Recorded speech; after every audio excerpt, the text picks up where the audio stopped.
Un pedazo de tierra que, a ver, tiene apenas el tamaño de El Salvador y que casi no tiene recursos naturales, de alguna manera mantiene secuestrada la atención del mundo entero los 365 días del año. Uf, totalmente. Es increíble la proporción. Y es que no solo pasa en foros diplomáticos o en la ONU, hablamos de universidades, en los medios de comunicación y, o sea, hasta en cenas familiares alrededor del mundo. Es un tema que sale en todos lados, sí. Por eso hoy vamos a sumergirnos en el código fuente de, digamos, el debate geopolítico, histórico e identitario más complejo de nuestro siglo. Porque rara vez nos detenemos a examinar los engranajes reales que mueven este conflicto. O sea, es un cruce de caminos donde la historia antigua, las promesas de la modernidad y, sobre todo, los traumas colectivos chocan literalmente todos los días. Exacto. Y para entender esos engranajes, en la inmersión de hoy vamos a analizar una montaña de fuentes. Tenemos textos académicos, documentos históricos, análisis sociológicos. Hay mucho material, sí. Muchísimo. Y vamos a desmenuzar qué es realmente el sionismo, cómo evolucionó el nacionalismo palestino, dónde se dibuja esa línea tan borrosa del antisemitismo contemporáneo y cómo han sido estos vertiginosos 78 años de historia del Estado de Israel. Que no es poco. Para nada. Y el objetivo final es extraer los mecanismos internos de estas identidades nacionales y ver si, paradójicamente, los académicos creen que estas mismas identidades pueden ser la llave para una solución. Y fíjate que es vital hacer este análisis porque el ruido constante de las noticias de todos los días suele cegarnos. O sea, no vemos las fuerzas tectónicas profundas que operan bajo la superficie. Claro, nos quedamos con el titular. Exactamente. Y si no entendemos las motivaciones fundacionales de ambas partes, cualquier análisis se queda en la mera superficialidad. Totalmente de acuerdo. Pero, antes de dar un solo paso hacia el material, es obligatorio hacer una pausa. Tenemos que establecer algo de manera explícita, formal e innegociable. Sí, esto es súper importante. Los textos, las investigaciones y los documentos que estructuran el análisis de hoy contienen una altísima carga política y representan perspectivas de espectros ideológicos muy diversos e incluso enfrentados. Muy enfrentados en algunos casos. Así es. Entonces queremos enfatizar con absoluta claridad que quienes conducen este espacio no toman partido alguno. No respaldamos ninguna visión política, ni ideológica, ni territorial. Ninguna en absoluto. Nuestro único y exclusivo objetivo es reportar de forma imparcial las ideas contenidas en el material original, explicar cómo funcionan sus argumentos y presentarlos para el conocimiento de quienes nos escuchan. Y esa neutralidad analítica es el único lente a través del cual vamos a examinar estas fuentes. O sea, no estamos aquí para juzgar la historia, sino para entender cómo la interpretan los documentos. Bien, hechas las aclaraciones, entremos en materia. Porque las fuentes son muy categóricas en algo, y es que no se puede entender el Israel de hoy sin comprender la matriz ideológica que provocó su nacimiento. El sionismo. Exacto, el sionismo. Pero la historia no empieza en el Medio Oriente, sino en la Europa de finales del siglo XIX, ¿cierto? Correcto. Los textos nos remiten a 1896 con la figura de Theodor Herzl. Ajá, el periodista. Sí, el sionismo nace conceptualmente como el movimiento de liberación nacional del pueblo judío. Y el mecanismo que lo detona es básicamente el fracaso de la asimilación en Europa. Que es un punto clave. Totalmente. Porque durante siglos las comunidades judías intentaron integrarse en las sociedades europeas, pero, bueno, se enfrentaban a un antisemitismo estructural implacable. Sí, un rechazo constante. Y la tesis de Herzl, que luego la tragedia del Holocausto tristemente confirmaría para muchos, era que la vulnerabilidad judía radicaba en no tener soberanía. O sea, depender siempre de otros. Exacto. La única manera de garantizar la supervivencia física era la autodeterminación en su tierra ancestral. Ya. Pero al leer los documentos salta a la vista un mito gigantesco que se suele repetir muchísimo. La idea de que el sionismo es, no sé, una especie de bloque monolítico, una única forma de pensar. Uf, y nada más lejos de la realidad. Exacto. Las fuentes detallan que es un ecosistema lleno de corrientes contradictorias. Tienes un sionismo laborista o socialista, que fue el que fundó los famosos kibutzim. Y, por cierto, hagamos un pequeño paréntesis aquí. ¿Qué es exactamente un kibutz en términos de mecanismo estatal? Pues mira, es un concepto fascinante de ingeniería social. Los kibutzim eran comunidades agrícolas basadas en un colectivismo extremo. Extremo nivel compartir todo. Sí, literalmente.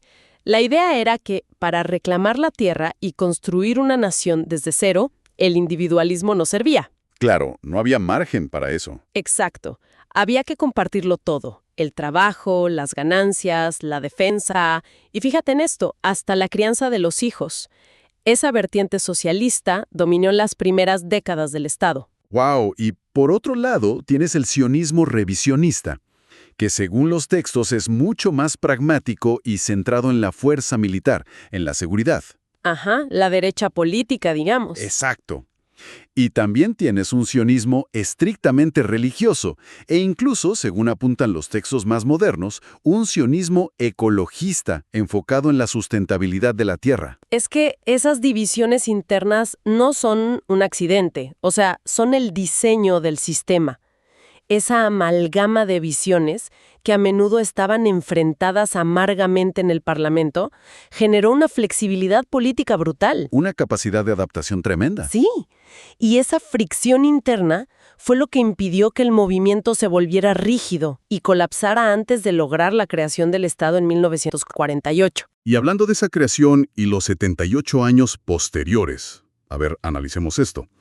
A menudo se habla del milagro tecnológico israelí, pero las fuentes apuntan a un mecanismo más crudo. Mucho más crudo, sí. Es como si construir el Estado de Israel bajo amenaza constante hubiera sido como ensamblar un avión en pleno vuelo. O sea, fue una evolución en un entorno hostil extremo. Una analogía perfecta. Porque la amenaza existencial constante funcionó como una olla de presión evolutiva. Literalmente forzó al Estado a mutar su investigación militar y convertirla en un boom tecnológico civil simplemente para sobrevivir económicamente. Exacto. Porque pasaron de la Tetzna, que era esta época de racionamiento de comida extremo en los años 50, a ser una superpotencia. Y lo fascinante aquí es cómo operó ese conducto.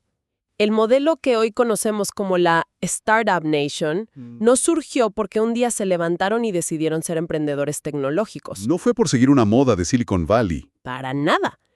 El Estado inyectó capital masivo en investigación y desarrollo militar porque su supervivencia física dependía de ello. Claro, tenían que defenderse. Pero la genialidad fue no dejar ese conocimiento encerrado en los cuarteles. El ecosistema militar se fusionó con el civil.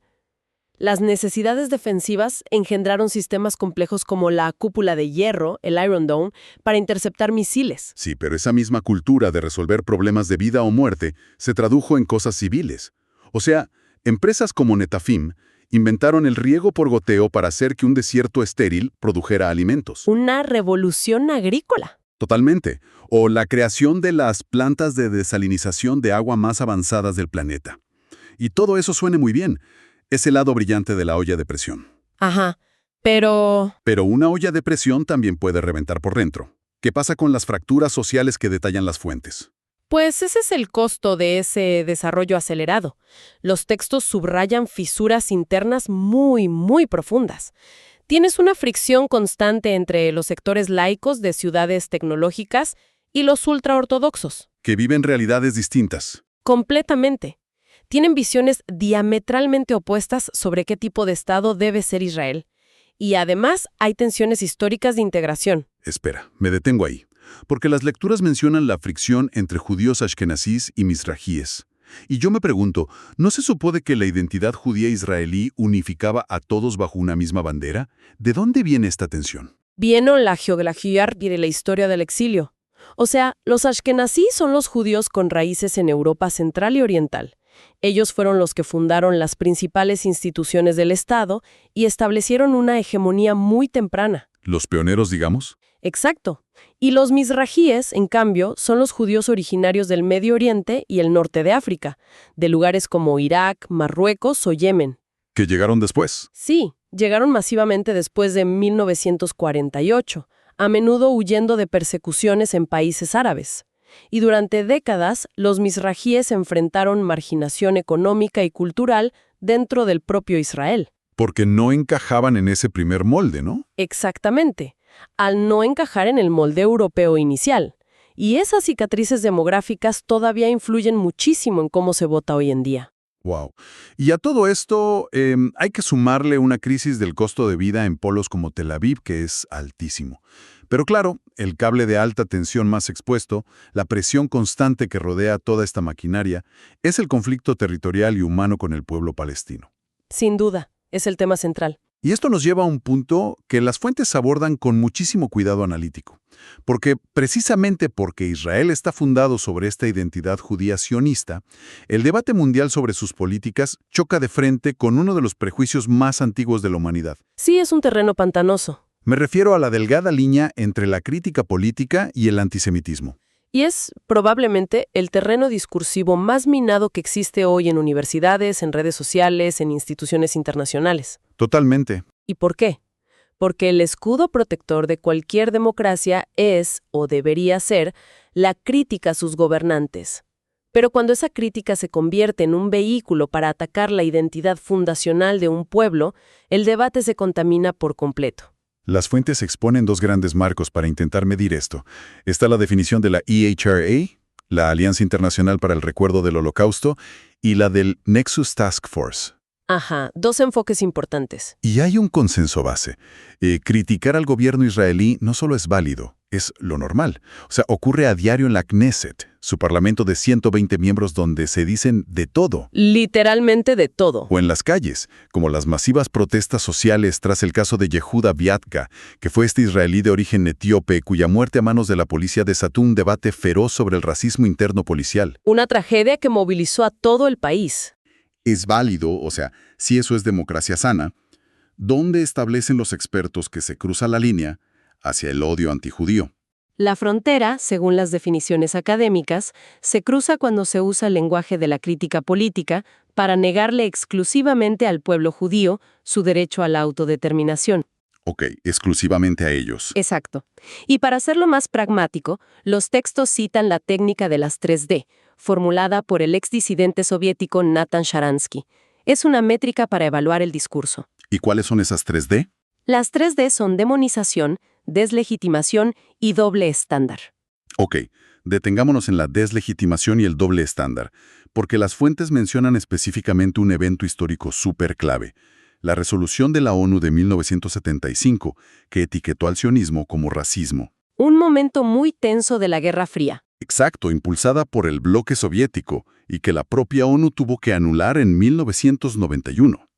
Pero mi duda es, ¿por qué los académicos sostienen que llamar a Israel un proyecto colonial cruza esa línea del doble estándar? Por la excepcionalidad con la que se aplica el término. O sea, los análisis, como los del pensador Gustavo Perednik, señalan una obsesión maniquea. Una fijación. Sí. Etiquetar a Israel inherentemente como un ente colonialista o racista en su misma raíz busca borrar su legitimidad de existir, de raíz. Y el doble estándar ocurre porque se le exige al proyecto nacional judío un estándar de pureza moral e histórica en su formación que no se le exige absolutamente a ningún otro Estado-nación en el mundo. Cuando la mayoría nacieron de forma violenta. Claro, la inmensa mayoría nacieron de guerras, desplazamientos y fronteras dibujadas a la fuerza. Hay otro concepto que los textos rescatan y que parece sacado de, no sé, hace un siglo, pero está muy vivo. Y es el mito de la doble lealtad. Uf, peligrosísimo. Es esta narrativa de acusar a las personas judías que viven fuera de Israel de estar controlando los hilos o de ser leales al Estado hebreo antes que a los países donde nacieron y viven. Un clásico del antisemitismo. Sí, el texto recuerda cómo esto es un eco directo de panfletos de los años 20, como los que publicaba y financiaba Henry Ford. Es la vieja conspiración con un nuevo filtro geopolítico. Exacto. Ese es el mecanismo por el cual una aparente discusión sobre Medio Oriente se convierte, casi sin darte cuenta, en hostigamiento contra una comunidad en la diáspora. Dieron en un vacío. El sionismo chocó frontalmente con otro movimiento, y al hacerlo moldeó la historia contemporánea de la región. Entramos en la evolución del nacionalismo palestino. Así es. El palestinismo, como lo refieren varias de las fuentes académicas. Y su evolución es un estudio de caso fascinante sobre cómo las identidades se transforman bajo presión. Ajá. A principios del siglo XX, durante los últimos días del Imperio Otomano, la identidad política de la población árabe local era muy fluida. Muchos se identificaban con el ideal del panarabismo o, bueno, se consideraban parte del sur de la Gran Siria. No había un concepto local tan cerrado. Exacto. Pero llega el mandato británico tras la Primera Guerra Mundial, aumentan las olas migratorias de sionistas europeos, y esto actúa como un catalizador inmenso. Sí, la presión externa. La identidad se vuelve extremadamente localista y se enfoca en la resistencia a esta nueva realidad. Los hitos que marcan los documentos son súper claros. Tienes la Gran Revuelta Árabe de 1936 a 1939, liderada por Haj Amin al-Husseini. Un punto de inflexión. Luego, el rechazo árabe al plan de partición propuesto por la ONU en 1947. Y entonces llegamos al año bisagra, 1948. El año clave para ambos. Exacto. El mismo evento que para los sionistas es la guerra de independencia y el inicio de su soberanía, para la narrativa palestina es la Nakba. Expliquemos el peso de este término, por favor. Nakba significa, literalmente, catástrofe o tragedia en árabe. Se refiere al trauma colectivo del desgarro social, la pérdida de territorio y el desplazamiento masivo de cientos de miles de palestinos durante esa guerra del 48. Una herida fundacional. Totalmente. Y es fundamental entender que así como el recuerdo del exilio y el holocausto cimentan el sionismo, la memoria de la Nakba y el anhelo del retorno se convierten en la columna vertebral de la identidad nacional palestina moderna. Ya veo. Y a partir de ese trauma, vemos una evolución en cómo se estructuran políticamente. O sea, en 1964 se crea la Organización para la Liberación de Palestina, la OLP. Ajá, liderada luego por Arafat. Luego viene el shock total de la Guerra de los 6 días, en 1967, donde Israel toma el control militar de Cisjordania y la Franja de Gaza. Otro cambio en el mapa. Pero el cambio de paradigma real sociológico, según subrayan los textos, ocurre en 1987 con la primera intifada. ¿Por qué este levantamiento cambió el mecanismo del liderazgo palestino? Porque evidenció una desconexión brutal. La cúpula de la OLP, con Yasser Arafat a la cabeza, operaba desde el exilio en Túnez. Pero la intifada fue un estallido orgánico, popular, de jóvenes en las calles de Gaza y Cisjordania. La gente que vivía ahí el día a día. Exacto, que vivían bajo el control militar. Ese vacío de poder táctico en el terreno obligó a que surgieran líderes de base locales. O sea, un liderazgo que nace desde adentro de la crisis. Sí, y es exactamente en este ecosistema de agitación y frustración profunda donde nace el grupo islamista Hamás. Empezaron a competir directamente por la legitimidad frente al liderazgo secular tradicional de la OLP. Y toda esta presión, desemboca en los años 90 con los acuerdos de Oslo. Fue un apretón de manos histórico que implicó el reconocimiento mutuo por primera vez. Parecía el inicio de la autonomía real. Parecía que sí. Pero los textos detallan cómo el proceso entró en un coma crónico, ¿no? Por la violencia terrorista, la persistente expansión de asentamientos israelíes en territorios disputados y la fragmentación política. Se estancó por completo. Y al leer todo esto, resalta una tremenda ironía histórica. O sea, pareciera que ambos movimientos nacionales actúan como espejos el uno del otro. Ambos tienen raíces viscerales en la misma tierra y ambos han forjado su unidad y su fortaleza en el yunque de traumas colectivos gigantescos. Y la sociología política valida esa observación. Fíjate que las fuentes traen a colación la teoría del constructivismo en las relaciones internacionales. Ajá. En gran medida a través de la fricción y la resistencia al avance sionista. Y a la inversa pasa lo mismo, ¿no? Tal cual, el Estado de Israel mantiene gran parte de su cohesión social interna frente a la constante percepción de amenaza de su entorno árabe y palestino. Se han moldeado mutuamente a través del conflicto a lo largo de décadas. Lo cual nos empuja hacia la última sección de los documentos de hoy. Y a mi parecer, la más propositiva. Si asumimos que estas dos identidades son inquebrantables, o sea, están cimentadas en la pura supervivencia, la idea de borrar una para que florezca la otra es operativamente imposible. Sí, no va a pasar. Entonces, ¿cómo plantean los académicos usar estas mismas identidades para desarticular el conflicto? A ver, la comunidad internacional sigue aferrada al modelo de dos estados, que está basado en las líneas de las resoluciones de la ONU y de Oslo. Es lo que siempre escuchamos en las noticias. Exacto.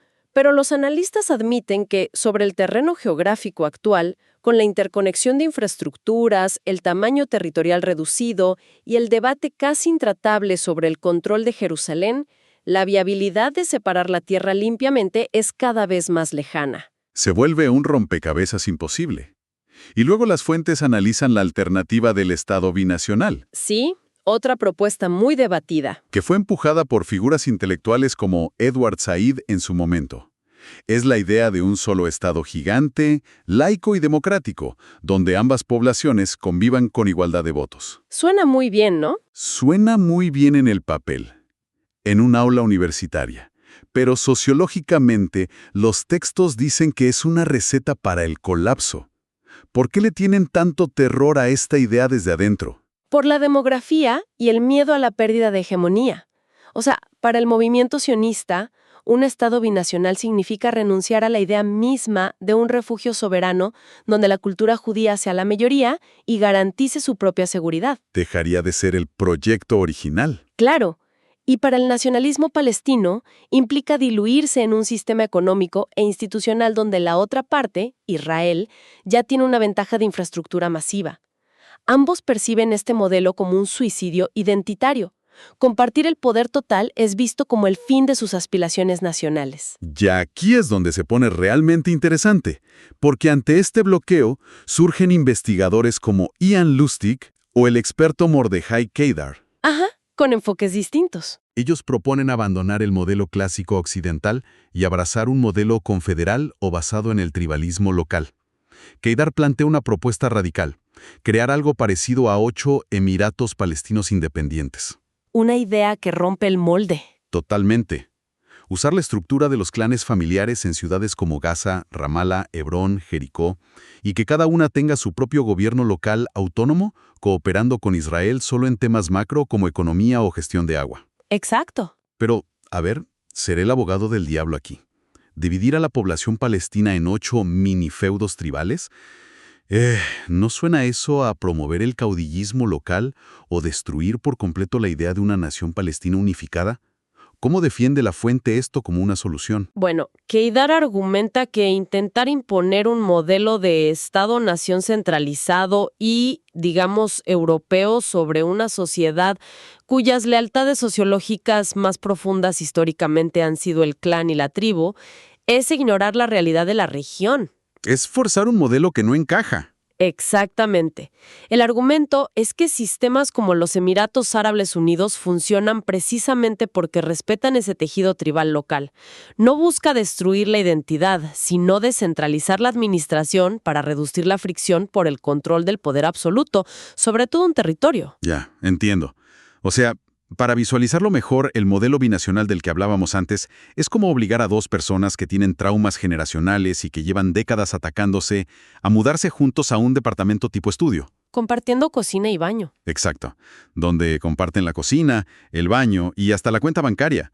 Va a terminar en tragedia. Sin duda. En cambio, el modelo confederal o de Emiratos es como rediseñar la propiedad para convertirla en un dúplex o un complejo de casas separadas dentro de un mismo condominio cerrado. Es una buena forma de verlo. Cada quien tiene su propia puerta con llaves, sus reglas de convivencia interna, y no tienen que amarse, pero sí tienen una administración conjunta muy pragmática para asegurar que haya electricidad, que las cañerías funcionen y que los cimientos del edificio no se hundan. Y esto plantea una pregunta importante para todo este análisis.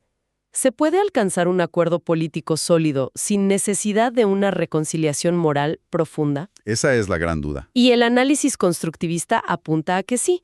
Se llama pragmatismo de supervivencia.